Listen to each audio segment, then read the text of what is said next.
Hello, good afternoon, guys. How are you doing? Welcome to the Witness Without Identity channel. Today, we're going to talk about Laura Ingraham.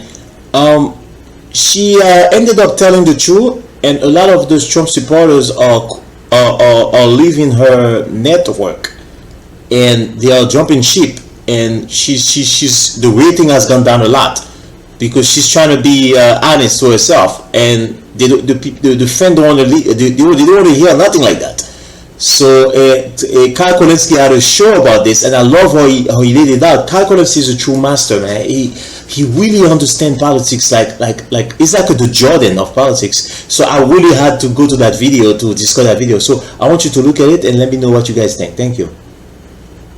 What's interesting now is that the Fox people can only go so far in service of their partisan hackery. And that's really far. Don't get it twisted. Like, they'll go to lengths that you and I will roll our eyes and be like, Jesus Christ, that's insane. But there's some things they just can't do. So, for example, on election night, actually a few days after the election, when it's clear Biden wins, they can't lie that much to their audience and pretend like, no, Biden actually didn't win.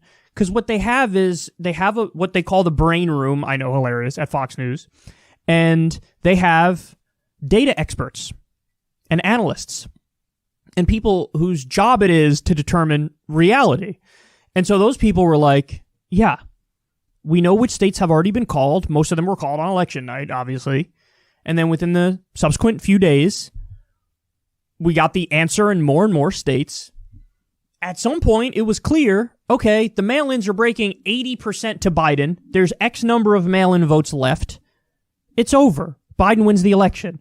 See, and we told you about this, the red mirage scenario. The red mirage scenario is that in most of the states, the votes are counted from election day first.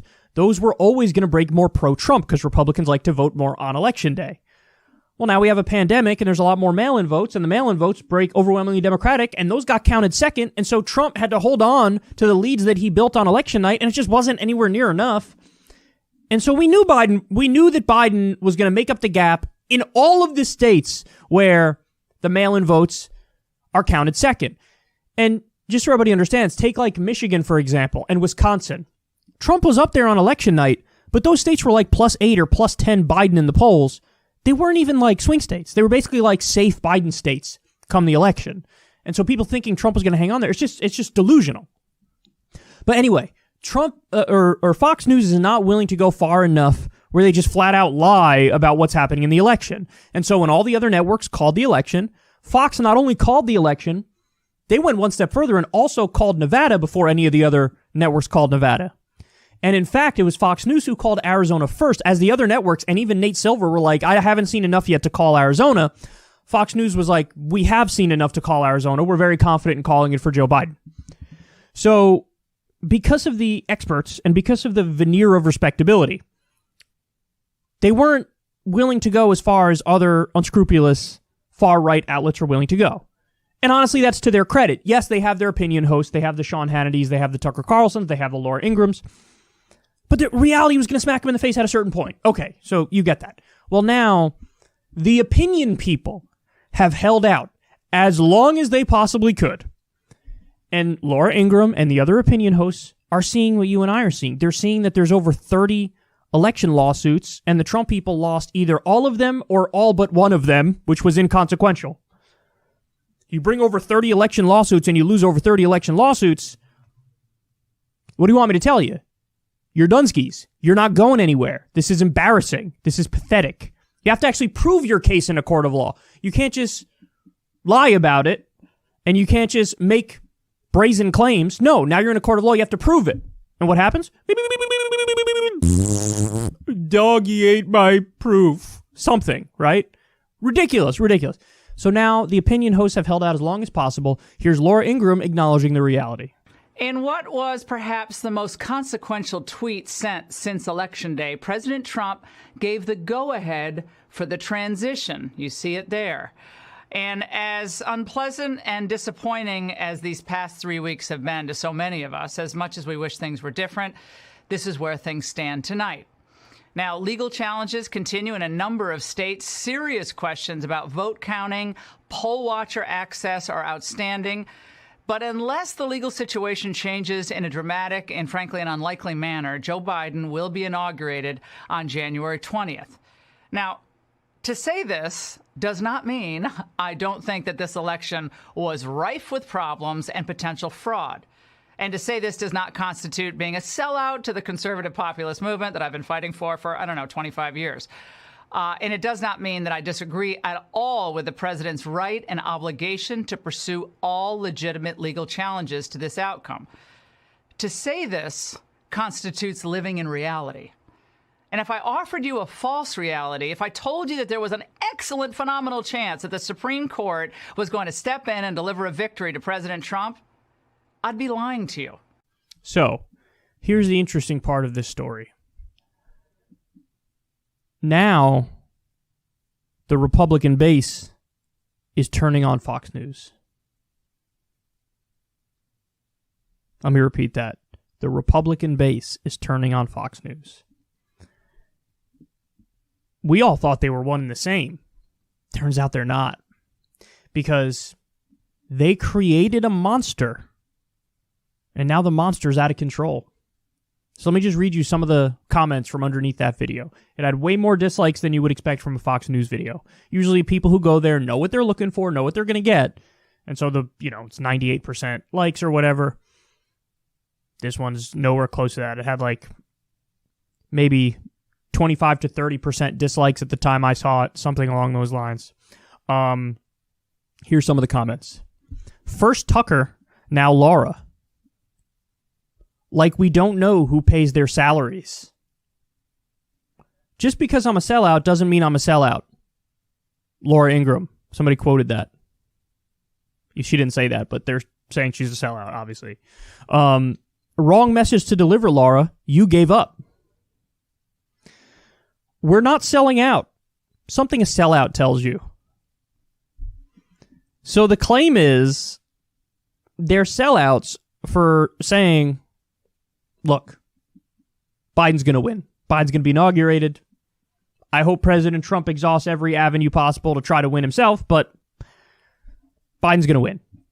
For saying that, they're viewed as beyond the pale, a turncoat, a sellout. So for simply acknowledging objective reality, this is what happens.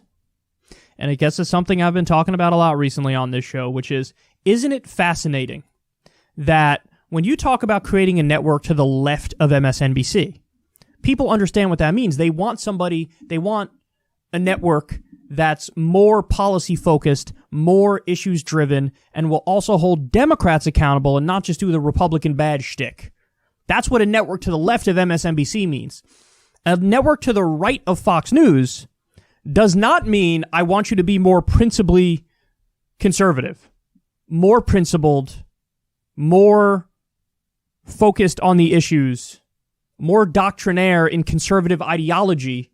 No. A network to the right of Fox News means I want you to be more of a sycophantic authoritarian who just tells me what I want to hear. Because in the far-right mindset and conception of the world, Donald Trump is the ultimate political daddy. And whatever he says goes. Okay, so as you have seen, guys, Kyle Kulinski displayed the issue very well here. What's going on here is that the sycophant of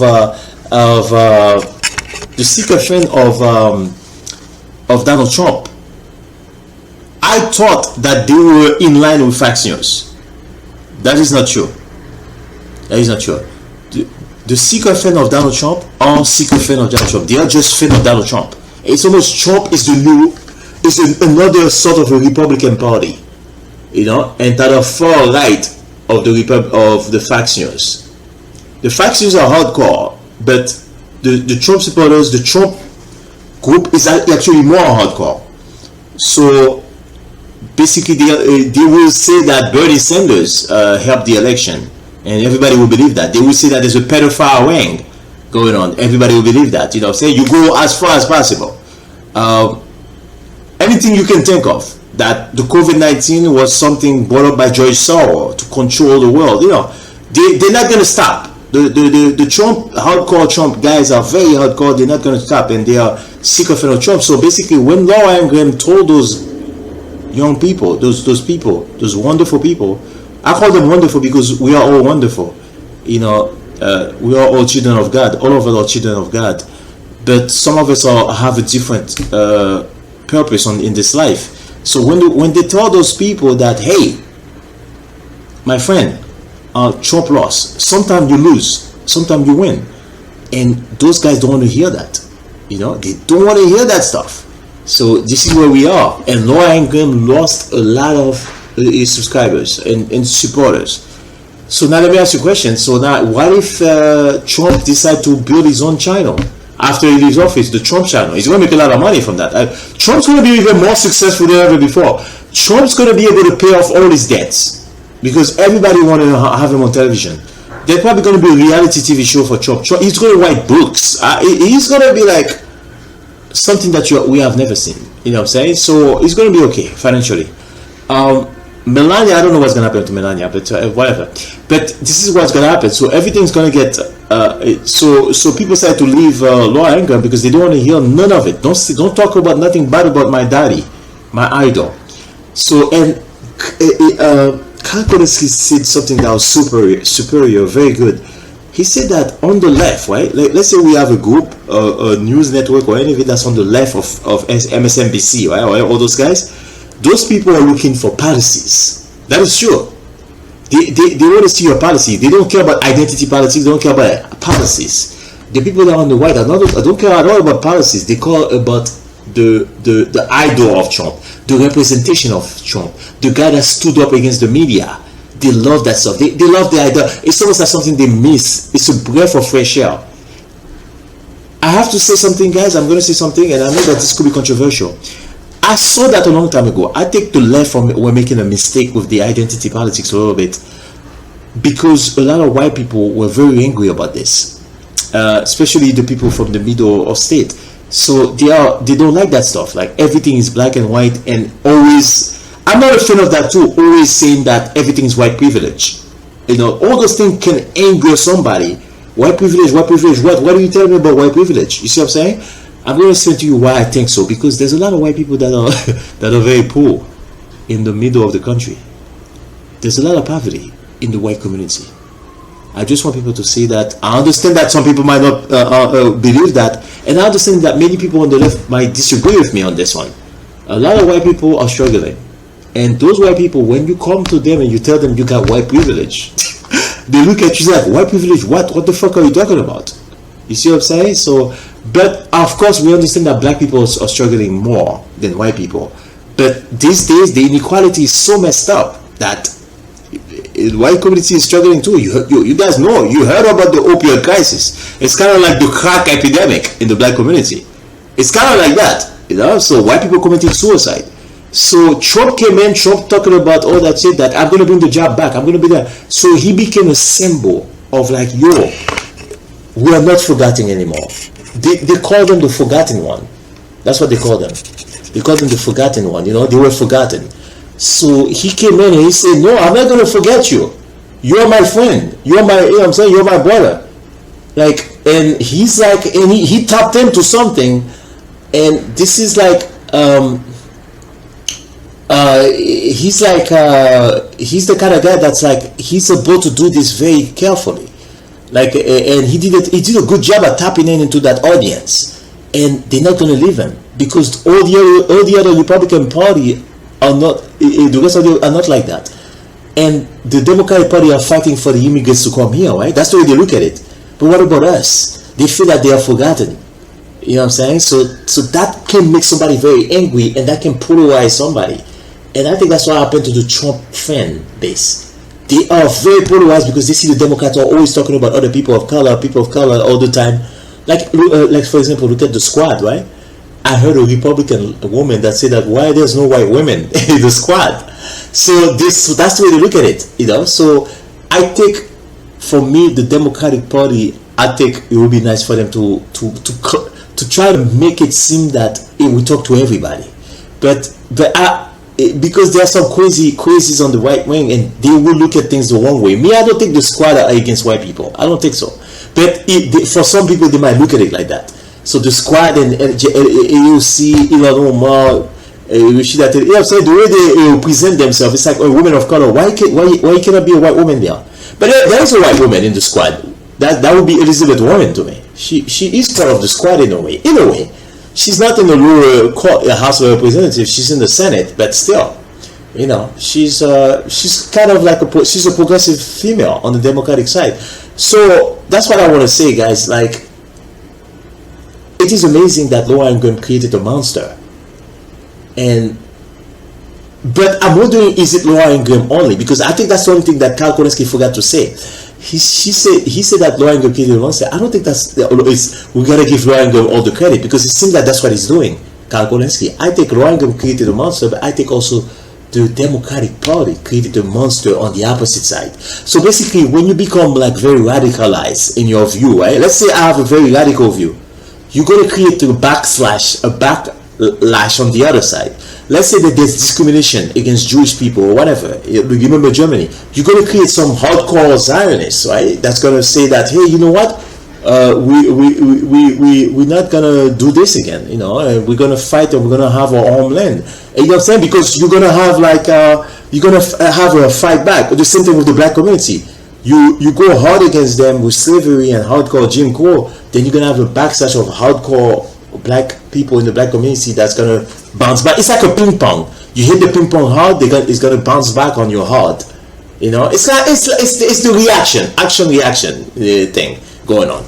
So that's what I think is going on too. I think the reason why the right wing is so polarized and so hardcore is because the Democratic Party also entice them and infuriate that kind of anger against the left. I've talked to hardcore right wings. They are angry. I've met them. I've met them on my way by. They are very angry at the Democrats. They think we are crazy. I mean, they think the Democrats are crazy. They think that they don't know what they're talking about. They want to give the country over to immigrants. They think so. The Democrats need to be careful with their message too. I have to say that. Thank you guys. Have a good day. Please subscribe to my channel.